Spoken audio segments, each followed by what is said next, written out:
नमस्ते. आज आपण अशी रेसिपी बनवतोय की ज्याच्यामध्ये कांदा नाही, टोमॅटो नाही, कुठल्याही प्रकारचं वाटण घातलेलं नाही. अगदी सहज सोपी रेसिपी आहे आणि घरातल्याच सहज मिळणाऱ्या पदार्थांपासून होणारी आणि अतिशय झटपट पारंपरिक असा हा पदार्थ आहे, जो सगळ्यांना आवडतो. कारण हा अतिशय युनिक लागतो, याचा वास अप्रतिम येतो आणि खाताना चवसुद्धा उत्कृष्ट लागते. तर अशी ही अगदी सोपी आणि झटपट होणारी आजची रेसिपी आहे. आज मुद्दाम लाँग व्हिडिओ बनवला आहे, कारण रील्समध्ये बऱ्याचदा ह्या सगळ्या गोष्टी नीट सांगता येत नाहीत किंवा बोलताही येत नाहीत. तर इथे मी पावट्याच्या शेंगा घेतलेल्या आहेत. पावट्यामध्ये 2 पावटे येतात. एक तर हा असा चपटा पावटा किंवा मग आमच्या इकडे चणूला पावटा म्हणतात, जो बांधावर शेताच्या येतो. तो याच्याहून थोडासा बारीक असतो, त्याला वाल असंही म्हणतात. तर तुम्ही कुठलाही पावटा घेऊ शकता. तो व्यवस्थित स्वच्छ नीट करून घ्यायचा. शक्यतो ताजा ताजा पावटा घ्यायचा, जेणेकरून दाणे असे तजेलदार आणि तेलकट दिसतात. आता गॅसवर एक भांडं ठेवायचं, त्याच्यामध्ये 1 चमचा तेल घालायचं आणि या तेलामध्ये आता आपण जो सोलून घेतलेला पावटा आहे तो व्यवस्थित परतून घ्यायचा. आता हा पावटा परतत असताना हा पावटा जेव्हा आपण निवडला तेव्हा याला धुतलेला नाही, तो आहे तसाच घेतलेला आहे. हे दाणे व्यवस्थित निवडून घेतलेले आहेत आणि थोडंसं सुती फडक्यामध्ये पुसून घेतलेले आहेत. आता एक 2 ते 3 मिनटं हा पावटा व्यवस्थित तेलामध्ये परतून झाला की त्याच्यामध्ये आपण घरचा मसाला किंवा कांदा लसूण मसाला किती प्रमाणात तिखट आवडतं त्या प्रमाणामध्ये घालायचा. तर इथे मी 2 चमचे घरचा मसाला घातलेला आहे. आता हा मसालाही या पावट्याबरोबर तेलामध्येच परतून घ्यायचा आहे. पावट्याचा कलर थोड्या वेळाने चेंज होतो. आता याच्यामध्ये पाणी मिक्स करायचं. आता हे जी पावट्याची आमटी आहे किंवा त्याला कालवणी म्हणू शकता, तर ही एकदम पातळ असते. तर याच्यामध्ये तुम्हाला किती पाणी अपेक्षित आहे तेवढा घालून घ्यायचं. आता याच्या पाण्याच्या अंदाजानुसार याला मीठ घालायचं आहे. मगाशी पावटा परतत असतानाही आपण पावट्याच्या अंदाजानुसार थोडंसं मीठ घातलेलं होतं. आता या पाण्यामध्ये आपल्याला हा पावटा अगदी व्यवस्थित खळखळून असा उकळून घ्यायचा आहे. तर सुरुवातीला गॅसची फ्लेम मोठी ठेवायची. पावट्याला एकदा उकळी आली की मग गॅसची फ्लेम स्लो करायची आणि आता स्लो गॅसवर याला झाकण ठेवून रटरटून शिजू द्यायचं.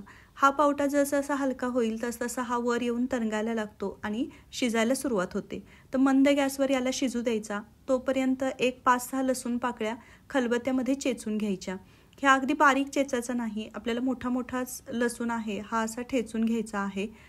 हा या पद्धतीने. तर याच्यामध्ये आपण फक्त लसूण घालणार आहोत, चटणी घातलेली आहे, पाणी घातलेलं आहे, पावटा आहे आणि दाण्याचं कूट घालणार आहोत आणि एक वेगळी कृती करणार आहोत, ती म्हणजे ठिकरी देणार आहोत. तर त्याच्यासाठी आपण हा लसूण बारीक करून घेतलेला आहे. आता पावटा शिजलाय का बघायचं. असं 60 ते 70% पावटा शिजत आला की या दरम्यानच आपण गॅसवर एक छोटा असा दगडाची चाप जी मिळते, कठीण दगड जो असतो त्याचा असे काढलेला जो चाप असतो किंवा तुकडे पडलेले असतात तो घ्यायचा. त्याला गॅसवर गरम करायचं. पूर्वी चुली होत्या त्यामुळे बायका चुलीमध्ये हा तापायला ठेवायच्या. अगदी लाल लाल बुंद ही अशी चाप होऊन जायची आणि मग याच्यावर ठिकरी दिली जायची, म्हणजेच फोडणी दिली जायची. तर आता सध्या मी हे गॅसवरच दगड गरम करून घेते. हा जो दगडाचा तुकडा आहे हा थोडासा पातळ चपटा असावा आणि मेन म्हणजे हा कठीण असावा, टणक पाहिजे. नाही तर बऱ्याचदा काय होतं, गरम करायला गेलं की त्याचे तुकडे पडायला लागतात किंवा मग तो दगड फुटला जातो. तर असा दगड आपल्याला नको आहे. आपल्याला एकदम कठीण असा दगड हवा आहे. आता पावटा जवळजवळ आपला शिजून तयार झालेला आहे. तर याच्यामध्ये दाण्याचं कूट घालायचं आणि 2 ते 3 चमचे दाण्याचं कूट घातलेलं आहे. आता हलवून याला व्यवस्थित मिक्स करून घ्यायचं आणि गॅसची फ्लेम आहे ती बंद करायची. आता हा पावटा तयार झालेला आहे. तोपर्यंत आपला जो दगड तापत ठेवलेला आहे तो घ्यायचा.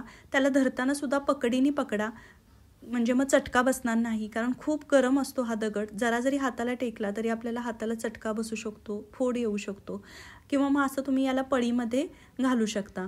आता जो आपण लसूण चेचून घेतलेला होता तो व्यवस्थित या दगडाची जी चाप आहे त्याच्यावर पसरवून घ्यायचा.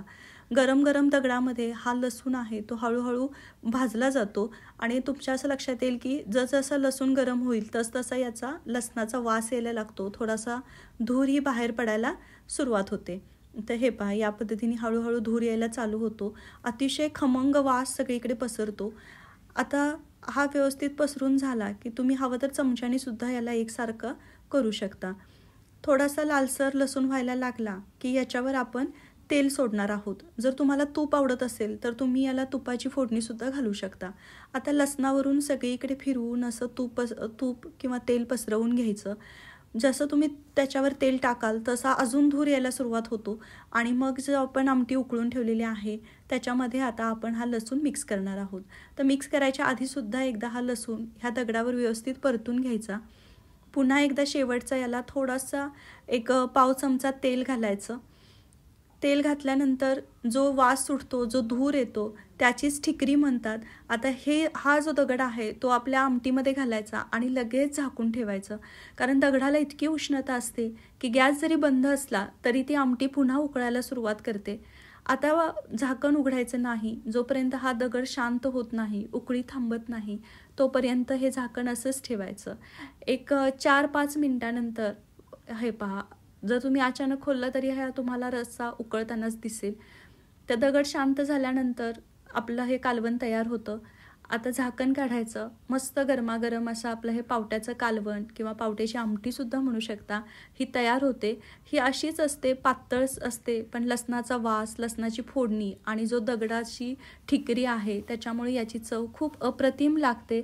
फक्त बनवताना थोडीशी काळजी घ्या, कारण बऱ्याचदा दगडाची चाप आहे तो गरम झाल्यानंतर तुटू शकतो किंवा त्याचे तुकडे उडू शकतात.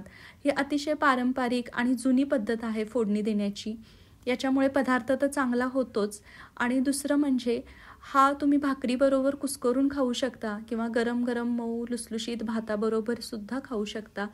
कारण याची जी चव आहे ती खाल्ल्याशिवाय आपल्याला समजूच शकत नाही किंवा ती शब्दामध्ये आपण व्यक्तही करू शकत नाही. हा दगड जो आहे तो आता स्वच्छ धुवून पुसून ठेवायचा. तो पुन्हा तुम्ही पुढच्या फोडणीच्या वेळीसुद्धा वापरू शकता आणि एकदा असा तयार असलेला दगड तुम्ही पुन्हा पुन्हा तो वापरामध्ये घेऊ शकता. मस्त गरमागरम भाताबरोबर ही आमटी सर्व करा. रेसिपी आवडल्यास लाईक करा, इतरांबरोबर शेअर करा आणि सबस्क्राईब करा. धन्यवाद.